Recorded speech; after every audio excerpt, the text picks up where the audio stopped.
Olá! Hoje a gente vai mergulhar numa conexão para lá de fascinante entre dois livros da Bíblia escritos com séculos e séculos de diferença, Isaías lá no Antigo Testamento e Apocalipse no Novo. Os dois pintam um cenário bem vivo sobre o fim dos tempos, e as semelhanças, olha, são impressionantes.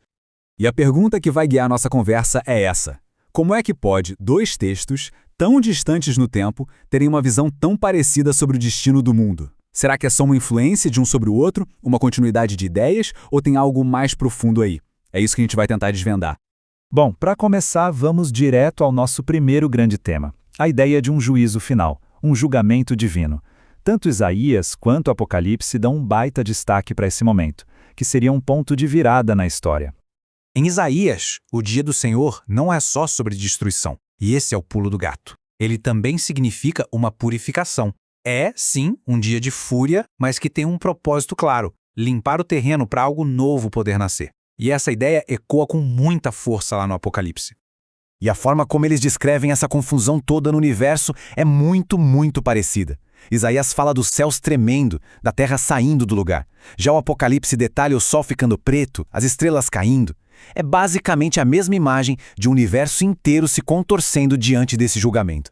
Isaías usa essa imagem super forte da queda da Babilônia, que foi um império que existiu de verdade, para simbolizar a derrota do orgulho, da rebeldia humana. A queda de uma grande potência aqui na Terra vira um modelo de como será o juízo final. Isso leva a gente a um ponto central. Babilônia deixa de ser só um lugar no mapa. Ela vira um tipo de símbolo, sabe? Um arquétipo para qualquer sistema de poder que bate de frente com Deus. E é por isso que a queda dela é um evento tão importante nos dois livros. E olha aí o eco direto. O Apocalipse pega o mesmo tema e anuncia a queda da Grande Babilônia de um jeito quase idêntico. Isso só reforça como esse símbolo é usado para mostrar o colapso final de toda e qualquer rebelião. Mas a história não acaba em destruição. O julgamento tem um motivo maior. Ele purifica, prepara o caminho para uma restauração. É uma mudança fundamental que vai do juízo para a esperança. Então, nessa segunda parte, a gente vira a chave. O foco sai do julgamento e vai para a visão de esperança que surge das cinzas, a promessa de um reino totalmente restaurado, de um mundo refeito. Pensa só, os dois profetas têm essa visão de uma nova Jerusalém. Para Isaías, é o lugar para onde todas as nações vão para aprender a viver em paz. Já para João no Apocalipse, é a própria casa de Deus descendo para morar aqui na terra. É a imagem perfeita de paz e de um governo justo. A descrição que Isaías faz da paz nesse reino messiânico é de tirar o fôlego. A natureza se transforma por completo, predador e presa vivendo juntos, em harmonia, e uma criancinha liderando todo mundo. Isso mostra uma paz tão profunda que muda a ordem natural das coisas. E essa visão poética de Isaías ganha até um prazo, um período de tempo lá no Apocalipse, o chamado Reino Milenar. Seria um tempo específico, de 1000 anos, em que o Messias governaria o mundo, trazendo finalmente aquela paz e justiça que Isaías tanto falou. Agora a gente chega no coração da história, a figura central que amarra tudo isso, o Messias. E é aqui que a gente encontra uma dualidade muito interessante, o papel dele como um servo que sofre e, ao mesmo tempo, como um rei vitorioso. Essa comparação mostra bem a tensão da coisa. Em Isaías 53, ele é um descrito como alguém que sofre, que morre para salvar. Já no Apocalipse, ele é o único que tem autoridade para julgar e para reinar. Então, como é que essas duas imagens se encaixam?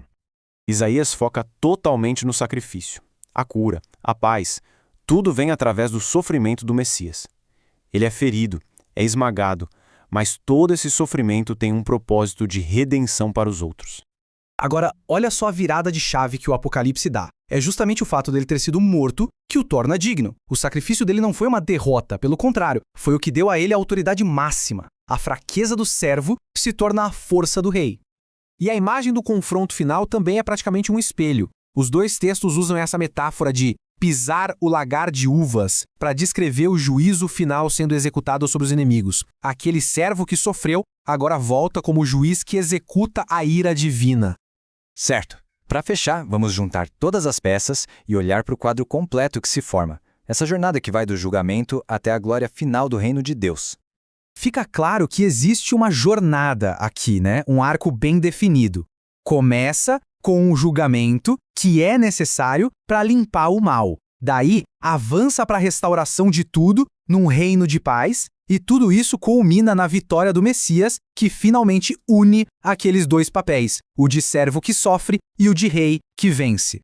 E esse talvez seja o ponto mais importante de todos. O objetivo final dessa saga toda não é só punir. O propósito é a redenção. É sobre fazer tudo novo de novo e começar um reino eterno, onde Deus vive junto com as pessoas. E a gente termina com uma pergunta para pensar. O que será que existe nessas histórias de julgamento, de redenção e de esperança que continua a tocar a gente, a cativar a imaginação humana, mesmo depois de tantos milênios? Talvez seja aquele desejo profundo por justiça, por paz e por um recomeço, uma promessa que ecoa desde Isaías até o Apocalipse.